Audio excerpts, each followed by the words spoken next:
Le code di auto per arrivare a Piazzale Roma, dove ci sono altre code, questa volta di passeggeri, in attesa di trovare un autobus, sono diventate le immagini iconiche del crescente travaglio dei lavoratori del trasporto pubblico locale, uno dei settori più in fermento a Venezia, dove lo sciopero indetto a livello nazionale dall'USB ha registrato adesioni attorno al 70%. Le motivazioni dello sciopero sono le carenze del personale, i salari che sono fermi da troppo tempo, l'equilibrio vita-lavoro che è sempre messo in discussione da turni sempre più massacranti e i soldi che mancano, tutti argomenti che sono stati posti nel tavolo al ministro, il quale pensava che fosse più importante la giornata di oggi per gli acquisti natalizio. Per carità, sacrosanta la cosa, però i problemi vanno affrontati. Proprio il ministro dei trasporti si è visto bloccare dal TAR la precettazione che avrebbe ridotto da 24 a 4 le ore di sciopero. Per colpa di un giudice a chi osato Salvini sarà il caos.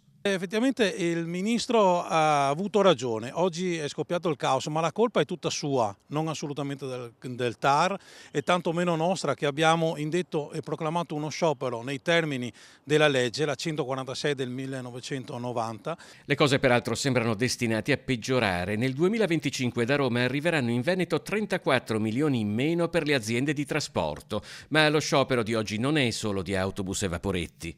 Le condizioni di lavoro sono sempre peggio. Abbiamo ferrovieri che oggi stanno scioperando per chiedere migliorie alla loro condizione di vita. Abbiamo tutti i settori del pubblico, dalla sanità contro le privatizzazioni, contro il caro vita.